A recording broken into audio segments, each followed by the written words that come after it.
Hey there! Today I'm going to be drawing an illustration of Lucy Heartfilia from the anime Fairy Tail. I'll go ahead and start by saying the original drawing was actually done by Hiro Mashima, the manga artist for Fairy Tail. I actually did the sketch about 5 years ago. Fairy Tail was one of the first anime that I ever watched back when I was in middle school, and that was kind of when I first started getting into drawing, and so I would really pretty much just copy other people's artwork like this, and then color it myself. And I feel like that's how most people start learning.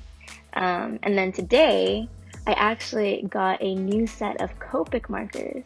And I was looking through my old stuff because I wanted to find a picture that I could just go ahead and color in because I really wanted to test my Copic markers without having to sketch something new, do all the inking and all of that. And so I went and found this, and 5 years later today I'm coloring it. So the main purpose for doing the drawing was actually just to practice using my Copic markers. It's not my first set of Copic markers, but it has been a good few years since I've used them. As you can see, I'm using some Chow markers as well that I got a few years ago. But I really want to get into doing more marker illustrations, and so this is just me testing before I do my own original art.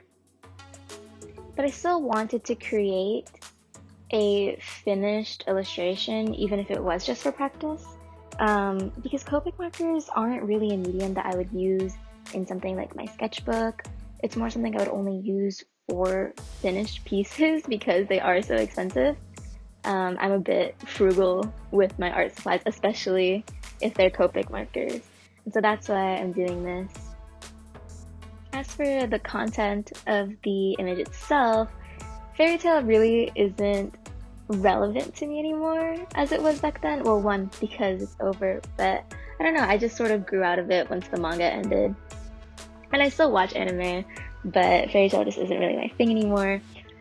But I do really, really love the art style and just the world and a few of the characters. And so that's why I still had motivation to do this piece, even though, again, it's not really relevant in my life anymore. And so I'm just going in, coloring the base of the image with Copic markers. This was my least favorite part, coloring the hair. I don't know what it is about blonde hair, but for me personally, it's the hardest color hair to color in.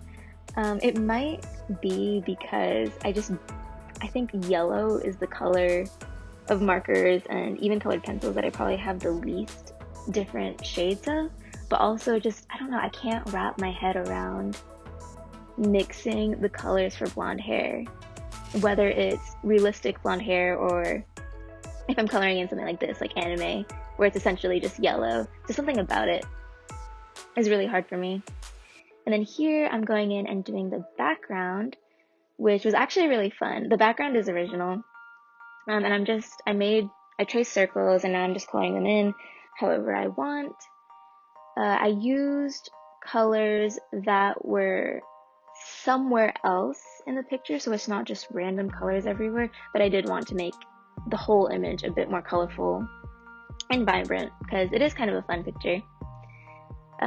But yeah, the background, I think the original one was a cobblestone street or something like that, and I really, really didn't want to color that in. And so I just thought, yeah, her magic that she uses kind of reminds me of space, stars, so that's kind of what I was going for with the background. And then here, I'm trying to color the sky with pastels. It's kind of fun to watch, but it ended up not really working. It just wasn't as vibrant as I want it to be. I don't know. I like the way it looks. I feel like I should have just gone in and colored it with actual Copic markers, but I don't know. I'm just trying really hard to layer and make it more vibrant, but that's just not working with the chalk pastels. This is a look, but I like what I ended up doing a bit better. Now I'm going in with some Polychromos colored pencils, just adding some more highlights and shading, again working on that hair, which I just can never seem to get blonde hair right. but I'm just going in and doing that.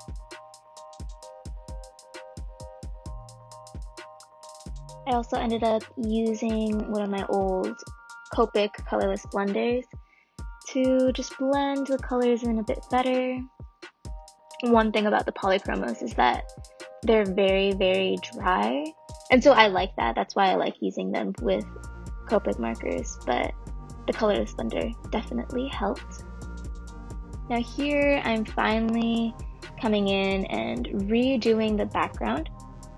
I ended up choosing gouache, and that's because I wanted something that was vibrant but wouldn't buckle the paper too much. So watercolor was out, one because I knew that it would take a lot of layers to get the brightness that I wanted, and also I'm using smooth Bristol board for this whole drawing, and that is just not the right paper to use for watercolors. And then I don't know, for some reason I just really didn't want to go in with acrylics. I thought that would take longer, but I feel like it would have been the same. But yeah, I went in with the gouache. It did end up buckling a little bit, but in the end it was fine. I did have some issues with blending, but as you can see, I managed to kind of cover up all of that with the stars, which was kind of my plan. So I did the splattering and I was super careful with that, but then I went back in with some Posca paint pens to the areas that were a little hard to get with just my brush. Then I'm just adding a few more details, and finally, here is the finished piece. I'm pretty happy with how it turned out, but I hope you all enjoyed watching, and look out for more content coming soon.